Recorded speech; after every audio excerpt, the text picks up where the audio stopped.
काल सुद्धा मुलाखतकार एक प्रश्न नेहमी विचारतात की तुम्ही दोघं भाऊ एकत्र आलात. म्हटलं मग तुमच्या पोटात का घोडा आला? नाही, घोडा नाही आला. मग म्हटलं प्रश्न का विचारता? म्हणजे जेव्हा आम्ही एकत्र नव्हतो तेव्हा एकत्र का येत नाहीत, आणि एकत्र आलो तर एकत्र का आलात? तुमच्या अस्तित्वाचा प्रश्न आहे का? म्हटलं आमच्या अस्तित्वाची चिंता तुम्ही करू नका. शिवसेनेने आता यावर्षी शिवसेनेला 60 वर्ष होतील. अनेक निवडणुका लढवल्या, अनेक निवडणुकांमध्ये पराभव पचवला. विजय तसा फार थोडा नशिबी आला, पण पराभव होऊन सुद्धा शिवसेना संपली नाही. तर या निवडणुकीत आमचं अस्तित्व तुम्ही ठरवणारे कोण? पण ही निवडणूक जिथे जिथे ज्या शहरात निवडणुका आहेत त्या शहरातल्या नागरिकांनी त्यांचं आणि त्यांच्या भावी पिढीचं आयुष्य कसं असणार आहे, त्यांचं अस्तित्व कसं व्हायला पाहिजे हे ठरवणारी ही निवडणूक आहे. आम्ही पोटतिडकीने का तुमच्यासाठी प्रयत्न करतो?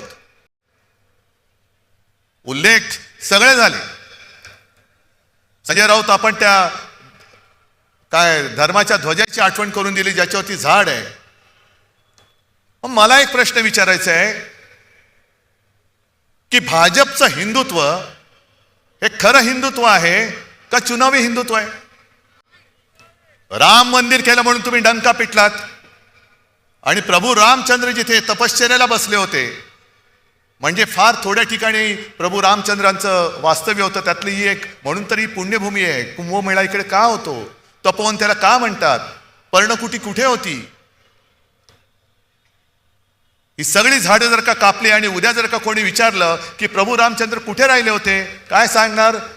हे नमो भवन आम्ही केलेलं आहे. शासकीय विश्रामधामात प्रभू रामचंद्र राहिले होते म्हणून सांगणार? संपूर्ण सत्यानाश करायचा, धर्माची एक पट्टी अशी लावायची की सगळे अंधभक्त झालेत, आणि एक असा काही तुमच्यावरती संमोहन करायचं, मोहिनी टाकायची की स्वप्नात गुंगवून टाकायचं.